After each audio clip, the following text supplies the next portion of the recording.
Þín ánægja.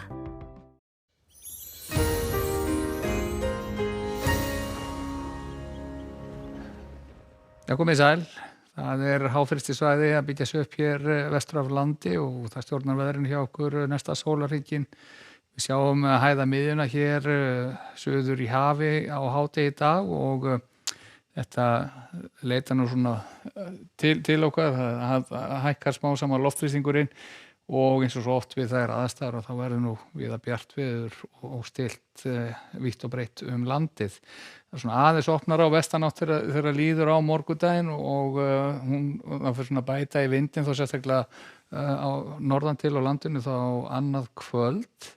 Hvað var það hitafarið þá var hámarksitt í dag sem 15 stig en það mældist vægt næturfrost á nokkrum mælistöðum síðastliðnu nótt og þar á meðal á 2 hér á höfuðborgarsvæðinu og viðbúið við þessar aðstæður þar sem bæði léttskýjaður himinn og svona tiltölulega svalt loft og stillt að þá getur fryst jafnvel enn víðar þá núna næstkomandi nótt.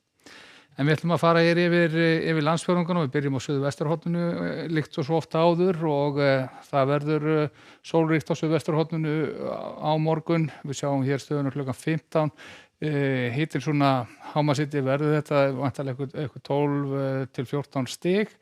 Víða þó nærri 10 stigum þar sem andar af hafi.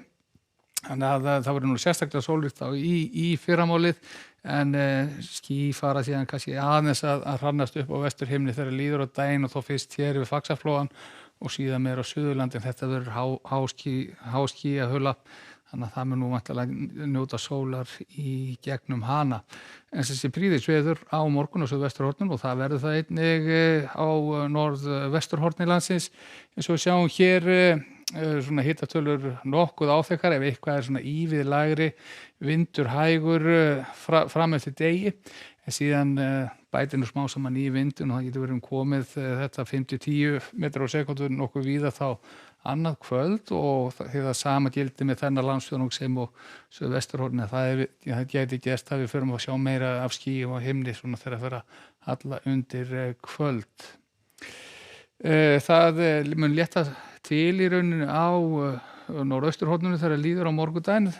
Væntanlega verður þó bjart svona vestan og sunnan til á svæðinu strax í fyrramálið en það getur verið skýjað hér á allar norðaustast á svæðinu í fyrramálið. Léttir síðan smá saman til. Norðvestan andvar í þessu, hann getur svona aðeins bitið í kynnar þá úti við ströndina. Öðru hægur vindur og hitir svona víðast hvar á bilinu 5 til 10 stig yfir daginn. Og á suðausturhorninu þá getur verið allur munur á veðri á milli vesturhlutan og austurhlutan svona heldur meiri líkur til þess að verði skýjað þegar vestan dregur á svæðinu en bjartara þegar austan dregur og hægur vindur þó engu að síður. Fyrir svo örsnögt yfir næstu daga, það verður vestlæg átt hjá okkur þá á föstudaginn og skýjað mestu vestanvert landið en bjartara þegar austar dregur á landinu en á laugardaginn og helgina þá verður komið hér austlæg átt hjá okkur bæti smá saman í vind og verður svona meira og minna skýjað þegar líður á helgina og ekki að sjá þó að það gerir inn á úrkomu sem að heiti getur fyrir komið fram yfir helgi en við skulum fara betur yfir það síðar og segjum þetta gott í bili, verið sæl.